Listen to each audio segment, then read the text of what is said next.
The rise in solar installations has been remarkable in recent years, both in the United States and around the globe.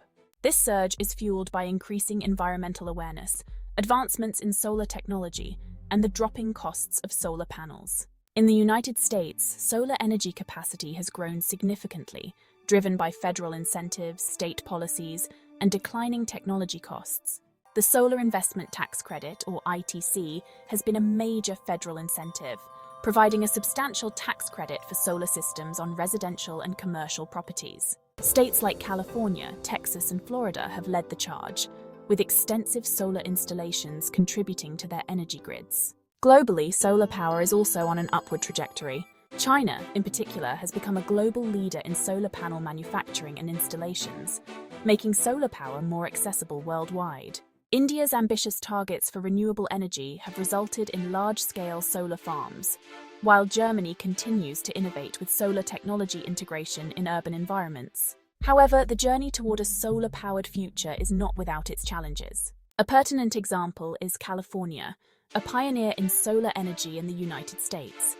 The state has faced a dilemma with the implementation of NEM 3.0, or Net Energy Metering 3.0. This policy has significantly altered the incentives for new solar installations. Previously, homeowners and businesses could benefit from substantial savings by feeding excess solar energy back into the grid and receiving credits. NEM 3.0 has reduced these benefits, causing concern among solar advocates and potential adopters. The removal of generous solar incentives under NEM 3.0 has shifted the focus towards energy storage solutions. In response, California has introduced new incentives for battery storage systems.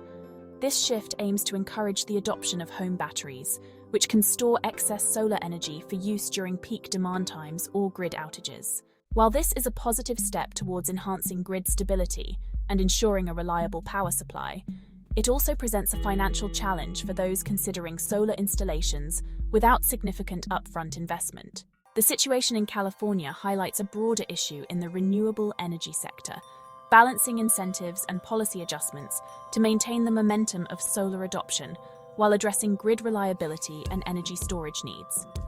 As the world continues to embrace renewable energy, it is crucial to create policies that support sustainable growth and address emerging challenges. In conclusion, the increase in solar installations worldwide reflects a collective move towards a cleaner, more sustainable energy future.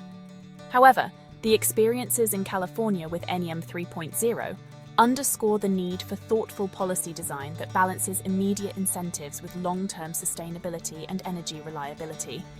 As we move forward, the integration of solar power with advanced energy storage systems will be key to unlocking the full potential of renewable energy and ensuring a resilient energy infrastructure for future generations.